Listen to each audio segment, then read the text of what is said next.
everyone, it's Kim. Welcome back to my channel, and if you're new to my channel, welcome. So today I'm coming to you as the Scarecrow. I am headed to my WW workshop and just thought I would jump on and really quick go through our topic of the week. Now my plan was to go through and film what I ate today, but honestly, I ate the same thing that I ate on my what I ate today because of my awesome meal prep. So I didn't want to bore you and you'd be like, she just shared that. So we're not gonna show food today. But I did want to come to you and talk to you about our topic this week. And our topic this week is going to be on portion control and serving sizes. Or portion sizes versus serving sizes, I guess is the proper term. So the thing is that a lot of the times we get confused by the two. I mean, we have portion sizes and then we have an actual serving size. And the serving size is actually the recommended serving size from the, I know I'm going to get this wrong, I want to say USDA, but that's not it. It's the, I'll put it in here because I know I'm not going to remember the right term. But it is the suggested amount that you're supposed to have, and there's a whole lot of technical terms on that as far as it's based on a certain time period and years, and I'm not going to remember all that, so I'm not even going to kind of go into it. But the thing is that a recommended serving size is way less than what we are normally serving ourselves, normally what we are getting served when we go out to eat. So I am going to talk tonight about how much food we actually get when we go out to eat, how much extra we get. I know that, usually when I go out to eat, if it's a huge portion. Police reported ahead. Thank you, Waze. So if it's a huge portion, I'll ask for a to-go box right away, and then make sure that I automatically box that up in the beginning so that I'm not even taking a chance of overeating.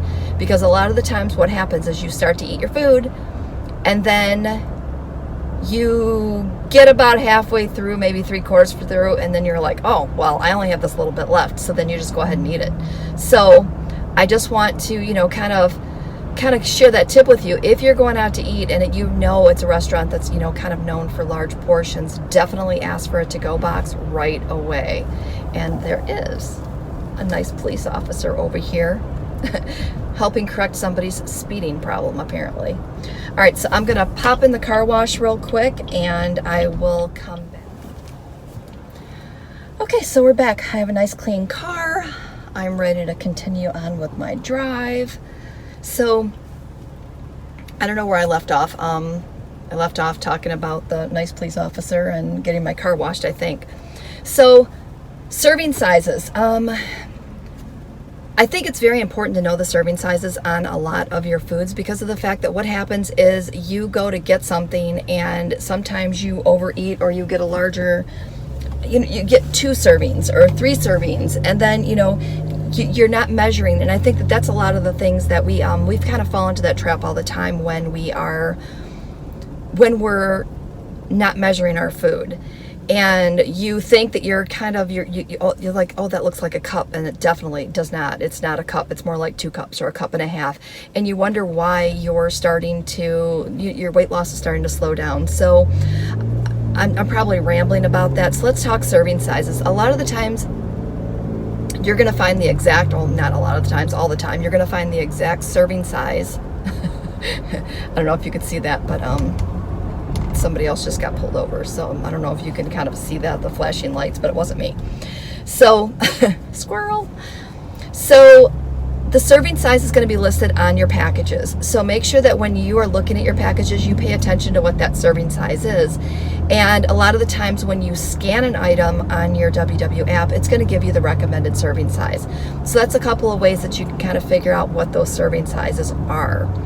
And a lot of the times in my kitchen, when I bring food home, I scan it, I take a Sharpie marker, I write the points on the package so that it's easier for me to know how many points something is so that I can kind of judge and, kind of figure things out.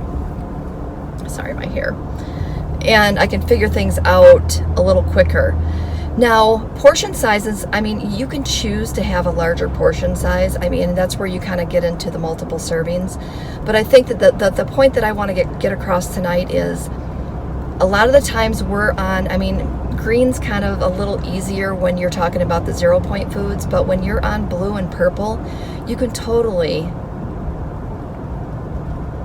overeat those 0-point foods. And if you're going to get corn and you're having your half cup portion size or your half cup serving size, and you're thinking to yourself, it's 0 points, I can eat as much as I want, and you end up eating a cup and a half. And then the next time you sit down, you grab, you know, a triple portion of something else, or a triple serving. I know I'm going to kind of interchange those two tonight. But as you're eating that, you really stop measuring because of the fact that it's a 0-point food, and I think it's super important to measure those 0-point foods as well. So I think that we're going to have an exercise tonight on doing that too. A couple of tips that you can do to kind of watch your portion sizes is use smaller plates. That's always a really good trick. Make sure that you're measuring things out. If you are getting ready to sit down to dinner, here's a really good one. If you're sitting down to dinner, you can serve yourself from the stove and I'm stopped at a red light, just that's why I'm looking at you. You can serve yourself from the stove versus doing family style at the kitchen table, because 9 times out of 10, if the food's in front of you at the kitchen table, what are you going to do? You're going to get a second serving or a second helping, or, just kind of, you know what I'm saying. So those are a couple of tips that will really help you. So that's kind of what we're going to do tonight in our WW workshop. I think it's going to be super fun. I've asked my team members to dress up as well, so that's going to be super fun.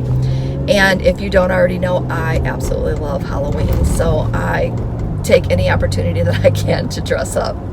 So I'm going to try to keep this short. I know I've probably been talking for probably about 6 minutes or so.